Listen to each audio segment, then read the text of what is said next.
Está de volta! A segunda temporada começou de Anéis de Poder e a gente vai fazer aqui a nossa tradicional repercussão dos episódios, como eu já fiz com a Giovana. Pagando, Giovana, tudo bem? Oi, tudo bom? Tudo?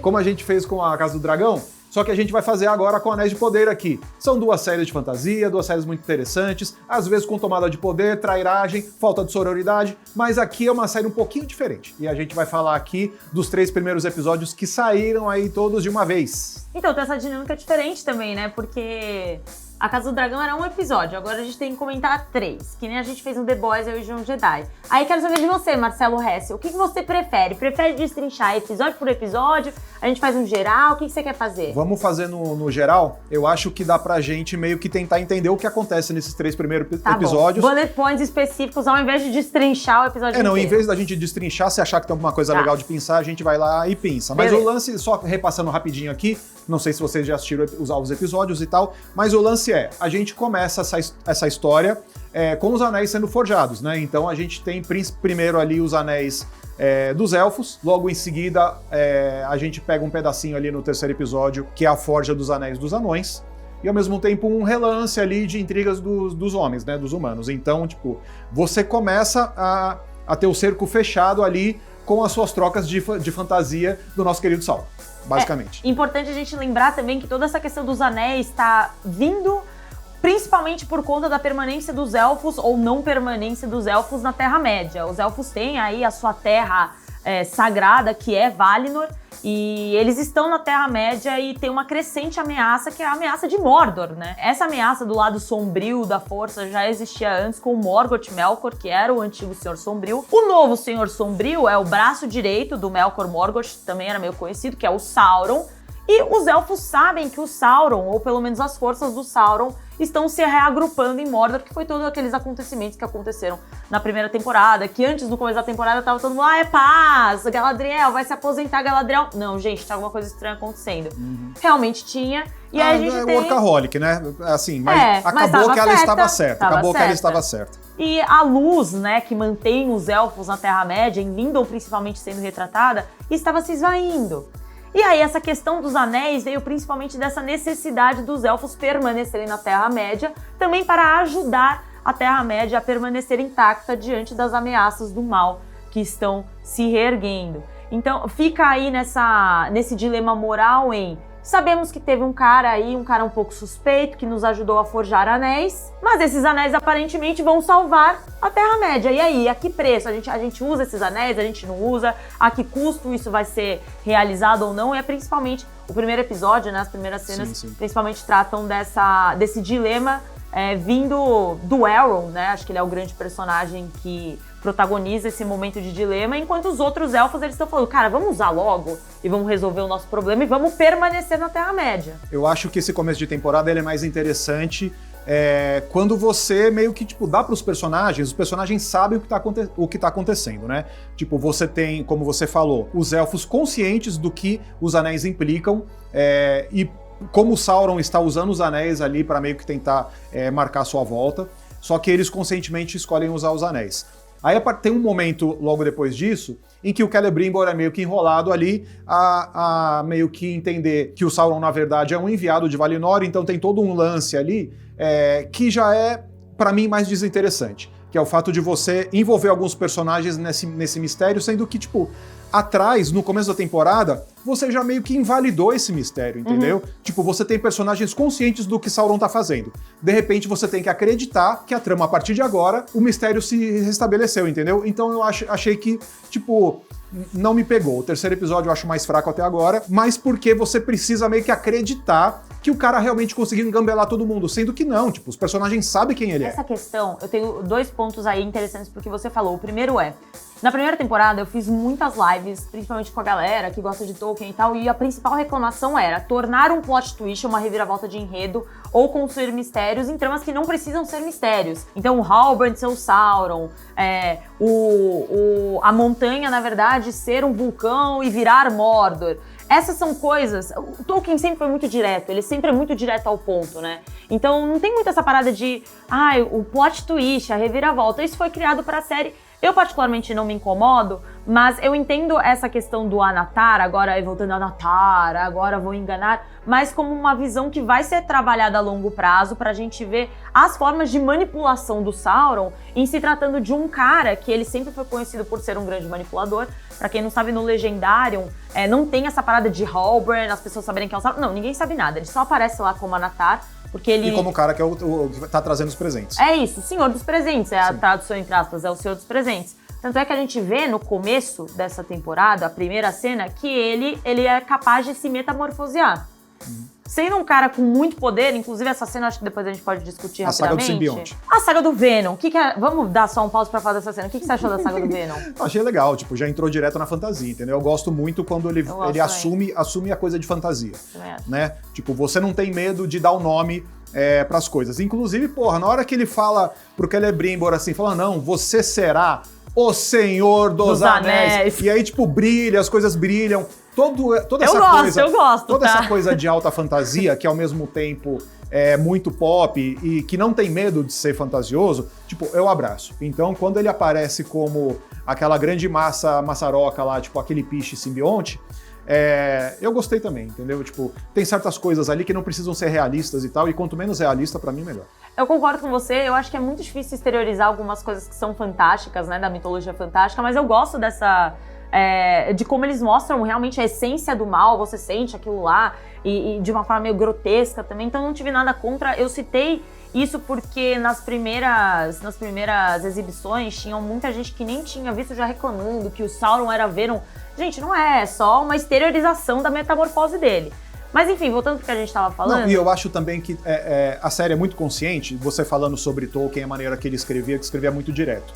Eu acho que ele escreve uma coisa muito direta de ser maniqueísta, no sentido de você tem o bem é super colorido e o bem é super luminoso, e você tem o mal, qual que é a marca do mal? É a sombra. Então você tem, tipo, a luz e a sombra nessa coisa de dicotomia e de maniqueísmo, que é muito claro. O Senhor dos Anéis foi escrito durante a Segunda Guerra Mundial, e aí você tem todo o pesar ali dos ingleses com a herança da Primeira Guerra Mundial, Tolkien perdeu seus familiares, você tá indo pra guerra de novo, e você precisa meio que passar uma mensagem para as pessoas, e ele usa a fantasia para fazer isso, para dizer, olha, essa guerra aqui, você tem o bem e você tem o mal absoluto. Total. Ele enxergava o nazismo como mal absoluto. Não tem personagens acinzentados. Você não tem personagens acinzentados. Mas, obviamente, tipo, para você criar uma narrativa, hoje em dia, principalmente, que tem um apelo, você precisa do cinza. Você precisa meio que, criar situações interessantes em que os personagens eles estão numa provação moral. Então eu acho que a série começa muito bem, especialmente colocando os elfos nisso. Você tem um personagem que diz ali, não existe perfeição aqui, perfeição só existe em Valinor. Ou seja, ele está dizendo que esses personagens eles podem se passar por situações ali de uma zona cinza de moralidade. Total, eu acho isso muito interessante. Separar a obra do autor também, que é uma que coisa é justamente que o lance que o Kiergan fala isso. Tipo, exato. ele fala, não existe perfeição em Valinor e você separa a obra do autor e tal. Achei interessante ele falar isso porque é muito atual, muito contemporâneo. Né? Muito. Mas, ao mesmo tempo, é isso. O que eu achei de mais interessante nesse começo de temporada é que você tem realmente uma zona cinza ali em que os personagens eles estão entrando em conflito. Inclusive um conflito de Galadriel com Elrond, pra mim, o mais legal. Eu adoro a dinâmica dos dois. Eu particularmente gosto muito de Adar também, que é um personagem acinzentado que foi criado. Ele tem essas nuances aí de você saber que ele é, entre aspas, um vilão, mas ele tem uma causa justa. Mas acho que desses episódios também o que me pegou bastante foi a relação da Galadriel e do Elrond, e principalmente como é que eles estão trabalhando nessa dinâmica dela também ser submissa a ele, e ela ser essa personagem de cabeça dura que tá entendendo os seus erros. Os elfos, eles são criaturas muito orgulhosas, eles são criaturas que são prepotentes. Todo mundo é muito orgulhoso, os anões são orgulhosos também, todo mundo tem um pouco isso. Acho que principalmente, e aí eu acho que os humanos caem mais pro lado da ganância. Mas aí, voltando para a questão do Anatar, eu gosto também da dinâmica que está sendo criada entre Anatar e Celebrimbor. E a questão do Anatar voltar como uma surpresa, eu entendo também muito como essa questão moderna de, tem que ter personagens acinzentados, tem que ter um plot twist, tem que ter uma surpresa. Eu acho que isso são os showrunners querendo criar uma reviravolta que não necessariamente precisa, mas tá lá e não me incomoda. Então, a questão do Anatar voltar e tá aí manipulando as pessoas, eu acho que é mais nesse sentido de manipulação, e isso justifica uma coisa que todo mundo perguntou durante a primeira temporada. Por que os 3 anéis élficos foram feitos primeiro?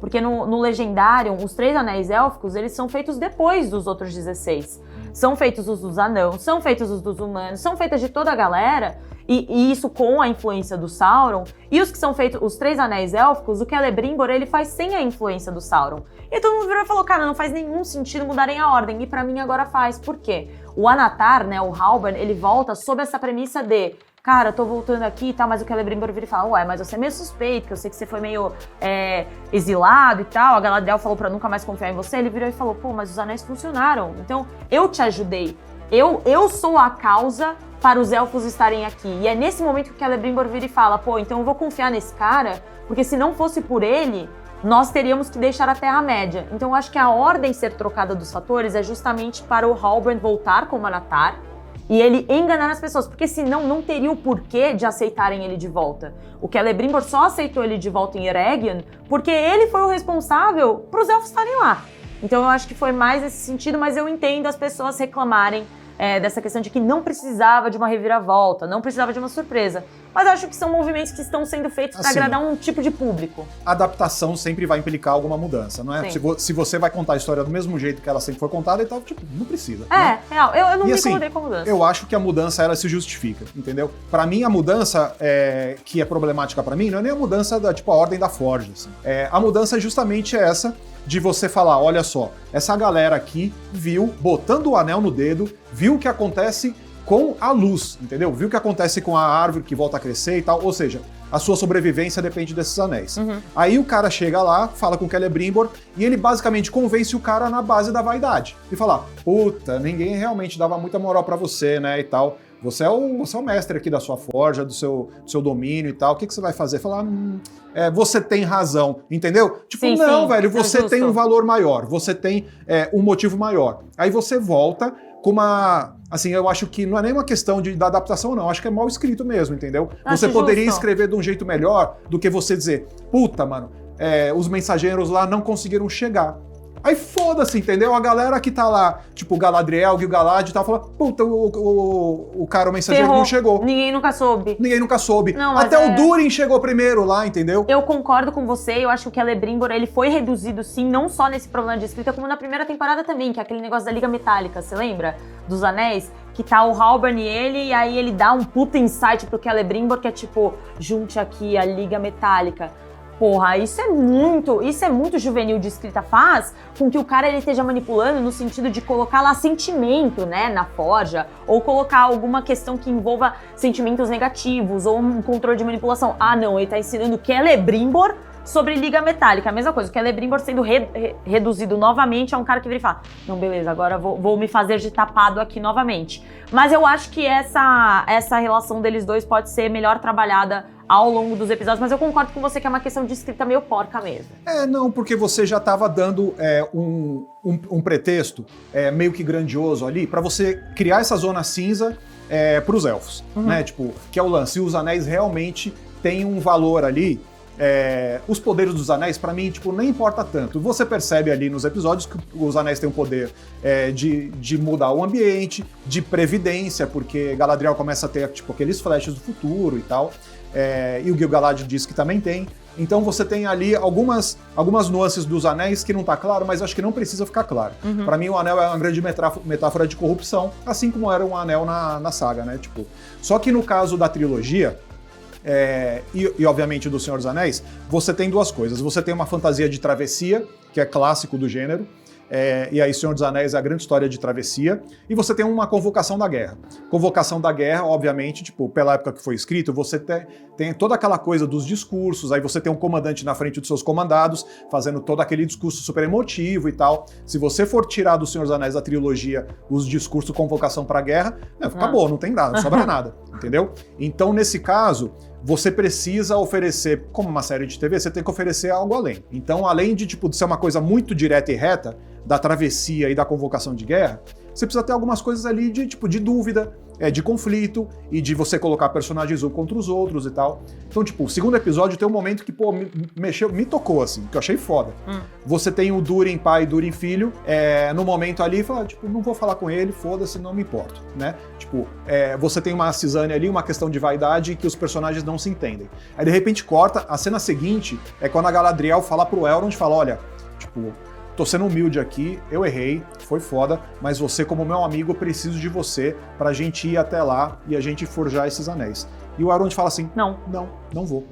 Ou seja, tipo, você tem 2 cenas com personagens que têm esse laço fundamental, tipo, na primeira falar, não aconteceu. A cena seguinte, se você for pensar em roteiro, puta, nesse caso aqui, a pessoa vai, tipo, dar o braço a torcer e eles vão se juntar. Não, tipo, é toco atrás de toco. Então achei foda, entendeu? Porque realmente esses personagens, eles tratam a moral como a coisa mais importante que tem. Então se você tem um personagem com convicção, o cara vai seguir essa convicção até o final. Beleza que o Elrond é convencido depois, né? Tipo, com um papinho lá do autor e obra. Mas é legal a dinâmica. Tipo... Acho legal, porque é isso, você é norteado o tempo inteiro por uma questão moral e uma questão de convicção. Então, tipo, eu gosto que a narrativa é assim. Na verdade, eu acho mais interessante quando é assim do que só a convocação da guerra. Tipo, o Senhor dos Anéis eu acho que fica meio chato uma hora. Mas, tipo, Anéis de Poder e essa coisa do conflito e tal, e dos personagens muito convictos, pra mim, tipo, é uma narrativa que dá gosto de acompanhar, assim, eu gosto. E nessa questão da narrativa, eu até aproveito pra puxar esse seu gancho, puxar também a sua inserção dos anãos, eu acho que a grande questão da gente tá vendo mais beleza até nessa segunda temporada é o fato de como eles construíram a narrativa dos núcleos nessa segunda temporada. Então, eu não sei se todo mundo conseguiu perceber, mas na primeira temporada, todos os episódios abordavam todos os núcleos. Então a gente tinha 10 minutos de Pés Peludos, 10 minutos de Terras do Sul, 10 minutos de Lindon, 10 minutos de Eregion, 10 minutos de Khazad-dûm. O que isso implicava? A gente não conseguir sentir esse desenvolvimento, a gente não conseguir sentir essa profundidade vinda dos personagens, esse diálogo verdadeiro, essa relação entre eles. E eu achei muito legal que nesses 2 primeiros episódios, né, antes da gente chegar no terceiro, a gente já consegue ter um aprofundamento maior, principalmente em Galadriel e Elrond. A gente consegue sentir falta dos anãos, porque no primeiro episódio eles não apareceram. Não, o primeiro é um longa-metragem. O primeiro episódio é um longa-metragem de elfos. Né? Tipo, o foco dos elfos e brevemente, né, os Pés Peludos, que é muito interessante também, que é aquilo que a gente falou de maniqueísmo. A gente tem muito o lado do mal, o lado do bem. E o lado dos Pés Peludos é pura bondade, né? Eles exalam essa questão da pureza. Eles são a pureza, então é o bem absoluto. Exato, é o bem absoluto. O primeiro episódio, inclusive, é muito interessante que eles entram nesse núcleo do bem absoluto e logo depois é o arco do Adar com o Halbrand, que são os 2 grandes vilões, né? Adar e Sauron. Por motivos diferentes, mas os 2 são vilões ali, entre aspas, eles são os antagonistas. E é muito bacana essa nova construção de episódios. Na minha opinião, a primeira temporada não funcionou pra muita gente, principalmente porque tinham alguns arcos desinteressantes e a gente sempre ia enfrentar esses arcos em algum momento. Por exemplo, em 2 episódios a gente não teve que enfrentar Númenor. Aí no terceiro a gente teve que enfrentar, né? Porque alguns sacrifícios teriam que ser feitos. Mas eu gosto dessa dinâmica deles deixarem mais espaçados os arcos, com mais tempo de desenvolvimento lá dentro. Isso permite com que a gente entenda a jornada de cada um daqueles personagens e se afeiçoe mais àqueles personagens também. Eu acho que a temporada começou de um jeito que você engaja o espectador logo de cara. Também acho. Né? Então você mostra Sauron naquele formato, num grande flashback. Ótima. Eu achei essa cena ótima, Flashback gente. incrível. Flashback incrível. Bom 10 de 10. Não tenho nada a tirar. Galera não entende porque é outro ator. Galera não tá entendendo o que tá acontecendo ali. Exato, mas eu gostei. Se você pega que é fora do Wave e início de Segunda Era, pra quem manja de Tolkien, entende que é um flashback. Mas a maioria das pessoas não vai se tocar disso e acho legal. Não, e você dá o tempo pras coisas assentarem. Então, tipo, beleza, virou um negócio lá. Aí ele começa a se alimentar com as cracas da caverna. De repente ele tá na carroça da mulher, entendeu? Tipo, as coisas tomam seu tempo pra serem feitas e é um jeito de você engajar o público de novo. Agora, quando você chega no terceiro episódio, aí você tá relembrando coisas do final da primeira temporada, tipo, o luto da batalha, o luto do vulcão que explodiu. Passou já. Já passou, entendeu? Já era. Beleza que, tipo, os humanos ali, eles ficam numa posição desvantajosa porque você tá tratando como a plebe, né? Você tá acompanhando uma história de reis e de criaturas mágicas, aí de repente você tem que se importar pela plebe, assim. Isso é muito problemático do ponto de vista da narrativa, se você tá resgatando eventos da primeira temporada que a galera já superou, entendeu? Então, tipo, acho curioso, de repente a Arondir aparece assim, dando mais mortal que a Rebecca Andrade, falei, nossa, do nada, assim. Do nada. E, pô, espera até o terceiro episódio pra reapresentar esse maluco aí, entendeu? Então, tipo, eu acho que algumas coisas ali, gosto do primeiro e do segundo episódio, eu acho que as coisas têm o tempo que devem ter, mas poderia estar mais bem equilibrado para você voltar com os núcleos do jeito que não fique desigual, porque no terceiro episódio fica desigual. Esse terceiro episódio, eu acho que ele tem pontos muito positivos e ele tem pontos muito negativos. Então, pontos positivos. Eu acho algumas decisões, algumas cenas, a forma que elas são filmadas, eu acho muito interessantes. Então, a primeira cena, se não me engano, a primeira ou a segunda, é o Isildur naquela parte das aranhas. Cara, eu tava tensa na minha casa, eu tava assim, puta merda, da onde vai sair a aranha agora? Então, gosto dessa construção dessa cena. Eu gosto da cena do cavalo também, que ele vai atrás do cavalo, eles têm que pegar o cavalo na calada. Então eu acho que tem algumas cenas, os Ents também, a gente vê a volta dos Ents, eu acho interessante. A gente vê a volta dos Ents, é legal. Eu acho que a cena se justifica pelos Ents, porque se você for pensar, mano, as coisas são importantes, elas estão acontecendo. Forja dos Anéis. Golpe de Estado em Númenor. Aí, de repente, quest do cavalo. Não, eu boto muita fé. Mas a quest do cavalo sempre foi um problema. Você não lembra da primeira temporada? A primeira temporada, mano, a treta tá estralando e tá o Isildur e o Elendil falando do cavalo. Eu até viralizei num corte que sou eu. Quem quer saber desse cavalo, bro? Não, tá bicho, rolando a treta, tá ligado? De repente, o cavalo é o personagem mais importante de todos. Não, é que o problema é a questão dos arcos. Terras do Sul. Terras do Sul é um problema. Númenor é um problema. É que Númenor ainda assim tem um papel importantíssimo, não tem como ser descartado. Mas as Terras do Sul, você olha e fala, meu Deus, o que tá acontecendo? Mas curiosamente... Não, eu entendo, os cavalos são importantes. Tipo, tem uma importância dos cavalos, entendeu? Lembrando do Senhor dos Anéis aqui, não, eles são, entendeu? Tipo, Liv Tyler com seu cavalo. Não, os cavalos são foda de verdade. Agora, você parar metade do episódio pra você... Pegou o cavalo, perdeu o cavalo, pegou de novo, perdeu de novo. Falou, pelo amor de Deus, bicho, vamos tocar adiante. Não, e aquele menino que ninguém quer saber. Pelo menos mataram uma Browning, né? Menos uma personagem desinteressante. Pelo menos mas eu uma gostei foi. daquele menino lá porque ele tá completamente poucas ideias, assim. Ai, não, tipo, chato. Hessel. Mas eu não acho... dá pra defender o menino. Chato. Sei lá, mas eu gosto do jeito... Por exemplo, tem uma coisa de Senhor dos Anéis que eu gosto, que é tipo, de Anéis de Poder, que o texto é maravilhoso. Texto primoroso. Quando alguém quer dar uma invertida em alguém, o cara usa o melhor inglês possível, entendeu? Você usa um inglês super rebuscado pra você chamar alguém de filha da puta, basicamente. É verdade, né? isso mesmo. E até a galera, a plebeia lá, tipo, manda umas, entendeu? Então ele fala pra Arondir assim, fala, ó, não conheci meu pai e tal, mas não reconheço você como meu pai, não sei o quê. Velho, as pessoas, elas dão na cara um do outro, assim, sem a menor cerimônia, entendeu? Então, em relação a isso, eu gosto desse moleque. Também... Só por isso, também. Tá, tudo bem. Eu não vou passar por não. Eu acho esse moleque um chato. Pra mim, se ele morresse hoje, eu tava suave. Mas a questão é... E nessa questão de morrer... Você sabe o que vai acontecer com o Númenor? Vai cair. Vai afundar. Vai cair, ué. Não, eu acho que é fato notório. Isso é um spoiler? Eu não sei se é um spoiler, gente. Então, o Hessa falou que vai cair. Então, seguindo aqui, a gente vai falar algumas coisas sobre o futuro de Númenor. Se você não quiser escutar, é melhor sair do vídeo. Se você quiser escutar porque você não tá nem aí pra Númenor, pode ficar no vídeo. Não, mas assim, eu acho que tem alguma coisa que já dá pra antever, porque todos os personagens de Númenor estão preocupados. Palantir já deu a letra, estão preocupados com o futuro porque a cidade está como caos, tá num caos esquisito. Não um caos, mas tipo, está condenada, a civilização condenada. Então, tipo, os personagens estão se movendo nesse contexto que já tá dado, entendeu? A gente sabe que vai. Não, e é tudo, é tipo a ganância, aí a gente já tá pegando uma vibe meio House of the Dragon lá, sim, que é o Ar-Pharazôn, que já mexendo, daquela mina lá. Já tá mexendo os pauzinhos, a filha do Elendil também, tá meio, virou House of the Dragon na parada, mas sobre essa questão de cair e de afundar, no caso, é muito curioso, porque eu acho o arco dos anãos tão bem trabalhado, tão bem desenvolvido, que pra quem lê o Legendário, começa a dar uma angústia tão grande você saber que aquilo tudo vai ser destruído. A casa não vai ser destruída, e aquilo tudo vai acabar, e eu viro tipo, cara, esse é o melhor arco, com os melhores personagens, com a galera mais divertida, e me dá uma angústia, porque eu sei que nada do que eles vão fazer lá vai resolver alguma coisa. E por outro lado, Númenor é uma parada do tipo, cara, destrói logo, vem enchente, não dá mesmo que eu não tô nem aí. E aí são dois lados da mesma moeda que eu fico chateada por a gente antever algumas coisas, eu fico feliz de antever outras, porque pra mim Númenor podia ir de arrasto, tá tudo bem. Não, e ali eu lembrei o negócio da caverna ali, quando tipo, começa a cair tudo lá em Khazad-dûm. Em Khazad-dûm. Nossa. E, tipo, aliás, bem filmado umas coisas, eu tô vendo, eu vi os primeiros episódios, eu vi no computador e tal, pô, a iluminação não me atraiu muito não, eu tava achando a Casa do Dragão mais bem iluminada e tal. Mas mesmo assim, tipo, tem um valor de produção ali legal, e essa coisa de novo, né, da luz e da sombra e tal, porra, todo mundo vivendo na sombra ali, então, tipo, eu gosto desses contrastes. Acho legal essas ideias. Númenor, realmente, os personagens não têm tanto apelo, entendeu? Eu acho que é uma questão de atuação, uma questão de apelo, uma questão de construção, eu não sei de jeito que é, mas eu pego aquele...